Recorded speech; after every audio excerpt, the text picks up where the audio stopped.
여러분, 지극한 사랑으로 결혼까지 이루었던 솔로몬과 술람이 여인, 그 사연을 4장에서 말씀을 했고, 오늘 5장에 오면서 신혼을 자고 나서 잔치를 베풀고 그러다가 신랑이 다시 와가지고 노크를 하는데 신부가 그만 방심하고 게으름 때문에 신랑을 떠내보내는 사건이 오늘 5장에 나오는 내용들이에요.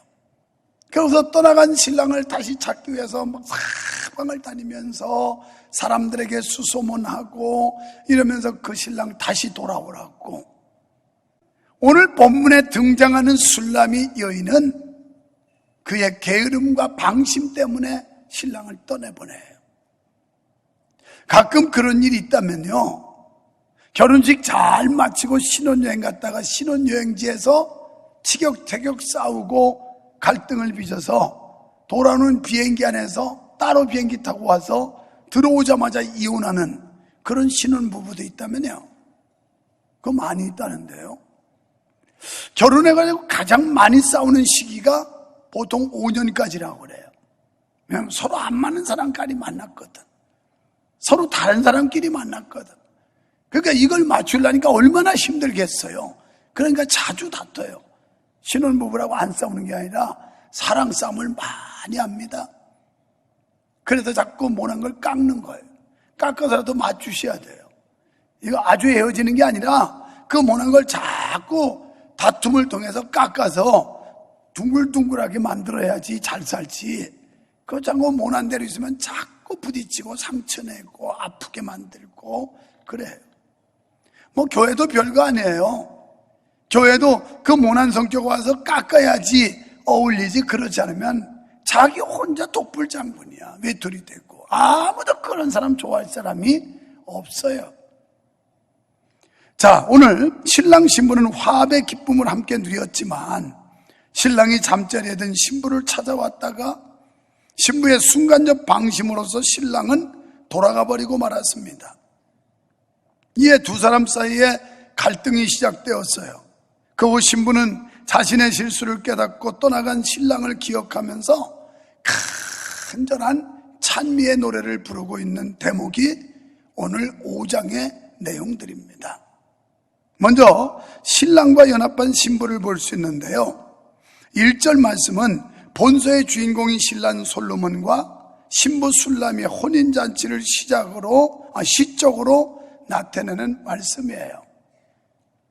술람이 지역에 포도원이 있었던 왕, 그리고 그 지역의 포도원을 가꾸는 술람이라고 하는 여인. 솔로몬 왕이 자기 포도원을 시찰을 나갔다가 갑자기 눈에 팍 띄는 여인이 등장을 해요. 근데 그 여인이 피부는 거무스름하게 햇빛에 그을린, 어떻게 보면 그렇게 매력적이지 않은 이런 여인이었는데 보는 순간 뿅 가버려요. 와, 세상에 내가 태어나서 이렇게 아름다운 여성은 못 봤다. 제 눈이 안경이라지요. 어쨌든 솔로몬 왕은 거기서 뿅 갑니다. 그럼 또 프로포즈를 해요. 술람이 여인한테 나하고 좀 사귐을 갖자고, 그리고 나하고 결혼 좀 해달라고. 그래서 결국 어렵사리 술람이 여인에게 이제 청혼을 받아들이고 결혼을 골인하게 되는데 예루살렘으로 데려오게 되는 겁니다. 솔로몬이 예루살렘에 있었기 때문에 술람이라는 지역, 그 수넴이라는 지역에서 데려오게 된 거예요. 본문 1절은 신랑 신부가 혼인 예식을 마쳤어요. 혼인 예식 마치면 뭐예요? 잠자지요. 이건 영적으로 뭘 말하냐면 우리의 영적인 신랑 예수 그리스도께서 높은 하늘 보좌를 버리시고 마치 솔로몬이 예루살렘을 떠나서 수넴이라는 지역에 시찰 갔다가 한 여성을 발견하고 뿅 간 것처럼 예수님도 이 땅에 낮고 천한 이 땅에 오셔서 우리의 죄를 대속하기 위해 찾아오셨습니다. 그리고 십자가에 못 박혀 죽으셨습니다. 그리고 주님과 우리 사이에 영적으로 혼인한 사이가 되었습니다. 이걸 묘사하고 있는 거예요. 또한 우리 죄를 사하시고 당신의 신부로 삼아주신 주님의 무한하시고 풍성한 사랑을 잔잔하게 보여주고 있는 거예요. 그래서 영국의 주석학자 매튜 엘리는 본절을 교회를 향한 그리스도의 사랑의 초청장이라고 해석하기도 했습니다. 그러니까 이 교회 많은 사람들에게 초청하는 초청장이다. 주님께서 오라는 거예요. 돈이 없어도, 인물이 못났어도, 사회적 지위가 낮아도, 뭐 이런 거 아무 상관없이 누구나 오라는 거예요. 누구나. 그러니까 술람이라고 하는 이 여인, 술람미의 여인이 뭐 별로 매력적이지 않고, 다음 주, 그 다음 주쯤 나올라나요? 여성은 일단 피부가 하얗고 배고까지 시면 일단 인물이 살아나는데, 이 여인은 실컷 끄슬러가지고 별로 그렇게 호감형이 아니었던 것 같은데도 솔로몬 왕은 그 여인을 끔찍하게 여겼어요.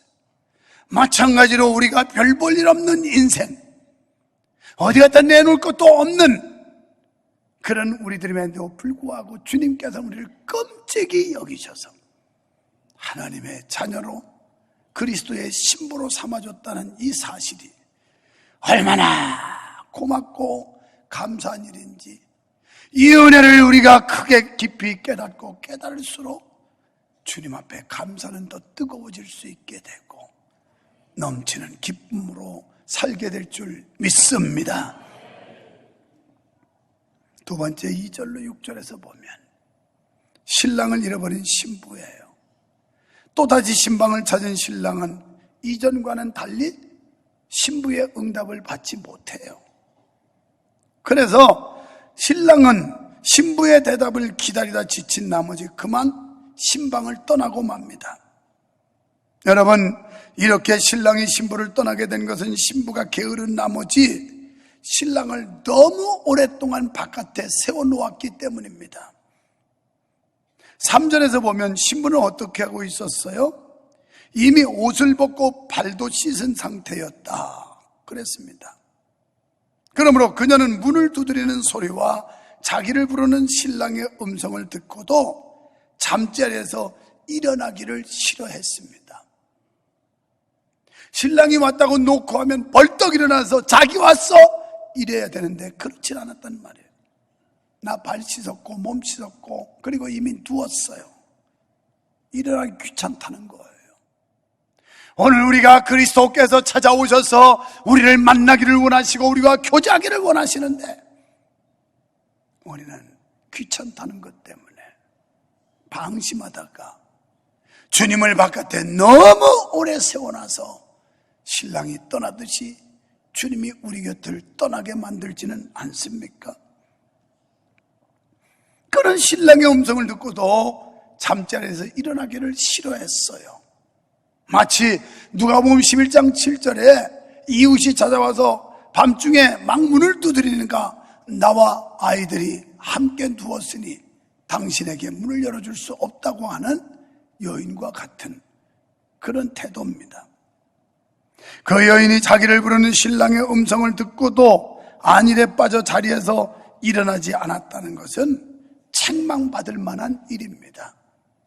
그렇습니다. 주님의 재림을 기다리는 교회와 성도 역시 늘 영적으로 깨어있지 않으면 안 됩니다. 요한계시록 16장 15절에 말씀하기를 주님께서 도적같이 온다고 그랬습니다. 도적이 내가 네 집에 언제 도적질하러 간다 예고합니까? 갑작스럽게 와요. 예고 없이 온다는 거예요. 이럴 때 누구든지 깨어 자기 옷을 지켜 벌거벗고 다니지 아니하며 수치를 드러내지 말라는 거예요. 목사는 목사로서 수치가 드러나면 안 되고 장로님은 장로님, 권사님은 권사님, 성도는 성도대로 우리의 부끄러운 모습을 드러내면 안 된다는 거예요. 부끄러운 자기답지 못하게 그리고 자기에 걸맞지 않은 삶이 곧 부끄러운 행실 아니겠습니까? 목사면 목사에 걸맞는 삶을 살아야 할 거고 장로님, 권사님, 집사님들은 거기에 걸맞는 삶을 살아야 옷을 벗은 것 같은 부끄러움이 안 된다는 말이 아닐까요? 우리의 신분과 사명에 어긋나는 삶을 산다면 이거야말로 수치스럽고 부끄러운 일이 아니겠어요? 바로 자기 옷을 지켜 벌거벗고 다니지 아니하며 자기의 부끄러움을 보이지 아니하는 사람이 복이 있다고 그랬습니다.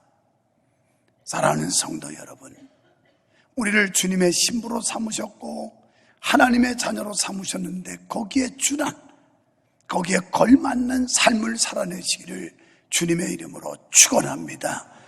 이게 부끄럽지 않은 거예요. 여기에 준하지 못하면 창피한 거예요. 부끄러운 거예요. 얼마나 수치스러운 겁니까? 우리가 만약 안일무사주의에 빠져 있다가 마태복음 25장 1절 이하에 어리석은 5 처녀같이 돼서는 안 되겠습니다. 갑자기 주님이 오셨을 때 등은 있는데 기름이 없으면 무용지물이에요. 여러분, 등에는 반드시 기름이 있어야 불을 밝힐 수 있는 거지, 기름 없는 등은 아무리 화려하고 좋아도 불을 밝힐 수 없는 것처럼 오늘 우리는 믿음의 정절을 지키며 아름다운 신앙의 모습을 갖추고 있다가 주님 오실 때, 주님 오라 할 때 기꺼이 당당하게 영광스럽게 주님 앞에 설 수 있어야 하고 주님 앞에 들어갈 수 있어야 할 줄 믿습니다. 4절에 보면 신랑은 문을 두드려도 신부가 자리에서 일어나지 않자 문틈으로 손을 들이밀어요. 그리고 빗장을 열어보려고 했어요. 지금 이 솔로몬 신랑이 문을 안 열어주니까 빗장을 좀 열어보려고 손을 넣어서 이렇게 열었다는 거예요. 그래도 안 됐어요. 미수에 그치고 그는 실망하여 떠나가 버리고 말아요. 아내가 열어줘야 되는데 아내가 끝내 신랑의 음성을 무시하고 게으름과 방심 때문에 신랑을 그냥 돌려보내고 말아요. 그렇습니다. 결국 신랑의 수고는 수포로 돌아갔습니다. 요한계시록 3장 20절에서 말씀하기를 볼지어다 내가 문 밖에 서서 문을 두드리노니 누구든지 내 음성을 듣고 문을 열면 내가 그에게로 들어가 그는 나로 더불어 나는 그로 더불어 먹고 마시리라. 문을 열라는 거예요. 사랑하는 성도 여러분, 지금도 우리 주님께서 노크하고 계십니다. 똑똑똑 우리의 마음 문을 열고 계셔요. 주님의 음성을 듣고 여러분의 마음 문이 열려지시기를 축원합니다. 그렇습니다. 지금도 신랑 예수님께서는 우리와 교제하기를 원하세요. 신랑 솔로몬이 사랑하는 아내 술람이 여인과 교제하고 싶어서 찾아왔지만 빗장을 닫아놓고 문을 열어주지 않아서 그는 떠날 수밖에 없었어요. 오늘 우리도 마찬가지입니다. 오늘 주님께서 우리와 함께 하기를 원하는데 우리가 가로막고 빗장을 닫아놓고 주님을 맞이하지 못하는 게 문제입니다. 술람이 여인과 왕 사이의 갈등에서 우리가 느낄 수 있는 게 뭘까요? 신랑 대신 예수님의 사랑은 불변하시다는 겁니다. 불러도 대답 없는 그 안에 술람이 여인을 그래도 문이라도 열고 들어가려고 포기하지 않는 신랑의 모습처럼 우리에게 오셔서 마음 문 열기를 놓고 하지만 우리의 완악함과 강팍함 때문에 주님을 영접하지 않는데도 불구하고 주님은 끝까지 우리를 포기하지 않고 찾으시는 예수님의 사랑을 묘사하고 있는 거예요. 그럼에도 신랑 예수님과 교제를 나누지 못하는 것은 신랑의 사랑을 저버렸기 때문입니다. 그래서 신랑을 실망시키고 그러는 사이에 신부는 신랑으로부터 버림을 받았습니다. 그렇습니다. 성도가 믿음 생활에 게으르고 주님을 따뜻하게 모시지 못할 때 바로 이런 불화가 생겨나게 되어 있습니다. 여러분, 우리는 신랑 예수님을 너무 오래 문 밖에 기다리시게 해서는 안 됩니다. 그래서 신랑이 떠난 뒤에 신랑을 찾아 헤매는 성도가 되어서도 안 될 것입니다. 7절로 8절에서 뒤늦게 신랑을 찾아 헤맸지만 신랑을 찾을 수 없게 되었습니다. 그렇습니다. 신랑이 문 밖에서 두드릴 때 문을 열어야지. 신랑이 떠난 뒤에 뒤늦게 찾으려 해도 이미 때가 늦은 것입니다. 고린도 후서 6장 2절에 말씀하시기를 보라 지금은 은혜 받을 때요 보라 지금은 구원의 날이로다. 지금입니다. 현재입니다. 영어로 현재 진행형을 ing를 붙이지 않습니까? 현재 시사예요. 지금이에요. 앞으로가 아니에요. 차츰이 아니에요. 옛날이 아니에요. 지금 여러분이 믿어야 해요. 오늘 이 자리에서 은혜 받아야 해요. 여기서 주님을 만나야 해요. 여기서 주님을 영접해야 해요. 앞으로가 아닙니다. 과거도 아닙니다. 옛날에 그랬다는 둥 타령해도 소용없습니다. 지금이에요. 믿음 생활은 언제나 현재 지금이어야 합니다. 사랑하는 성도 여러분, 여러분의 마음을 열고 그리스도를 영접하시기를 축원합니다. 여러분 마음속에 그리스도를 모셔드리는 한 그는 나로 더불어 나는 그와 더불어 먹고 마시리라고 말씀했습니다. 우리는 주님을 찾고 그분을 모셔드리는 일을 언제까지 미루어서는 안 됩니다. 왜요? 개인적 종말이 오기 전 주님을 찾아야 돼요. 여러분 개인적 종말은 아무도 몰라요. 어떻게 보면 오늘 찬양하는 이 시간이 마지막 찬양일지도 몰라요. 어떤 사람에게. 또 오늘 예배하는 여러분, 이 예배가 여러분 생애 마지막 예배일 수도 있어요. 오늘 설교하는 유목사, 오늘 이 설교가 여러분에게 마지막 설교일 수도 있어요. 아무도 장담할 수 없어요. 하나님이 오라 하시면 가는 거예요. 하나님이 부르시면 떠나는 게 인생이에요. 때문에 앞으로 차츰 점점이 아니라 오늘 이 시간 우리가 주님을 만나야 하고, 오늘 이 시간 구원의 은혜를 받아야 하고, 오늘 이 시간 우리의 마음의 문을 열어야 할 줄로 믿습니다. 지금 주님, 여기서 주님을 만나야 합니다. 그러므로 우리가 주님을 찾고 삶 가운데 모셔드리는 것은 오늘 즉시 지금 바로 해야 합니다. 혹시 아직도 구원의 소망이 없고 구원의 확신이 없는 분들, 아니 여러분의 가족이 아직도 믿지 않은 가정들, 오늘 지금 이 시기에 이 시대에 그분들이 주께 나오도록 하셔야 합니다. 우리가 미루어서는 안 된다는 거예요. 결론적으로 우리는 본문에서 사랑의 양면성을 볼 수 있습니다. 모든 일에 양면성이 있듯이 사랑에도 그렇습니다. 사랑은 달기만 한 것이 아닙니다. 이 방심, 오늘 우리가 예수 믿으면서 이 게으름 때문에 주님을 멀리하고 방심 때문에 주님을 잊어버릴 때가 얼마나 많아요. 게으름과 방심, 이 결과가 결국 신랑을 떠나보냈어요. 여기서 우리에게 주는 영적 교훈은 성도가 주님을 따르는 것은 평탄하기만 한 것이 아니라 많은 어려움이 따른다는 것을 말씀하고 있는 거예요. 그냥 이거 사랑 얘기로만 읽으면 아무것도 아니에요. 환난과 고난이 따른다는 거예요. 그래서 찬송가 383장에 환난과 핍박 중에도 성도는 신앙 지켰네. 이 신앙 생각할 때 기쁨이 충만하도다. 성도의 신앙 본받아 죽도록 충성하겠네. 이 노래 부르잖아요. 환난과 핍박 중에도. 오늘 우리가 그리스도와 결혼하여 영적인 삶을 살아가는 데 있어서 환난이 있을 수 있어요. 핍박이 있을 수 있어요. 고난이 있을 수 있어요. 그러나 이런 가운데서도 신앙을 지켰던 신앙의 선배들처럼 주님을 따르는 성도는 반드시 이 고난의 길을 통과해야만 합니다. 그 다음에 사랑의 가장 큰 적은 자기 자신에게 있어요. 예수님께서 마태복음 16장 24절에서 너희가 나를 따라오려거든 자기를 부인해라. 그리고 자기 십자가를 져라. 그래야 내 제자가 될 수 있다. 이런 말씀했어요. 결국 우리가 신앙생활하면서 자기를 부인하지 않으면 주님을 못 따라갑니다. 내가 살아서 역사하고는 주님을 따라갈 수 없어요.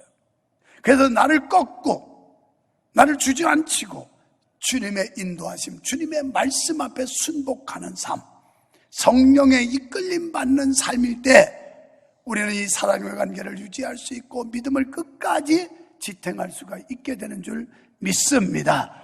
여러분 성령의 인도받아 사시기를 주의 이름으로 축원합니다. 여러분 사랑의 기쁨은 하나됨에서 옵니다. 남편과 아내가 하나 될 때 그게 사랑의 기쁨이에요. 사랑은 하나 되게 하는 거예요. 우리 교회가 성도 간에 하나 될 때 기쁨이 있어요.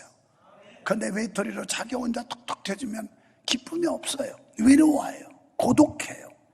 그런데 성도 간에 서로 어울려가지고 하나 되면 여기에 기쁨이 있는 건데, 여기. 할렐루야. 사랑의 가장 큰 기쁨은 하나 되는 거예요. 우리는 그리스도 안에서 하나 돼야 됩니다. 그리고 교회에서도 하나 돼야 돼요.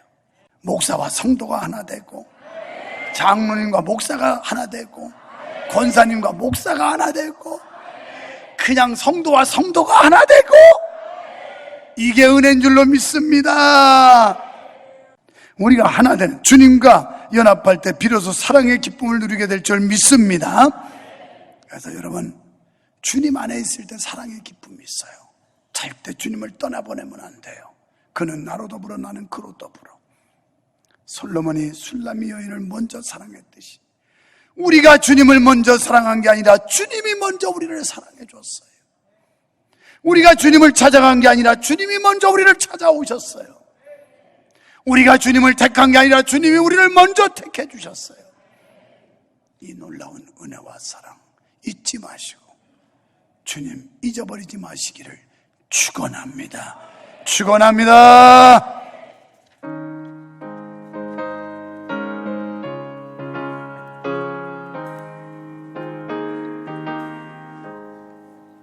주 예수 내가 알기 전 날 먼저 사랑했네. 그 신사랑 나타난 내 영혼 거듭난데 주 내 맘에 계시고 나 주의 안에 있어 또 비율 같으니 참 좋은 나의 친구 내 친구 대신 예수님 날 구원하시려고 이런 몸을 버리사 내 죄를 대속했네. 나 주님을 믿으며 그 손을 의지하고 내 몸과 마음을 바쳐서 끝까지 충성하네. 내 진실하신 친구여 은혜를 내어주사 나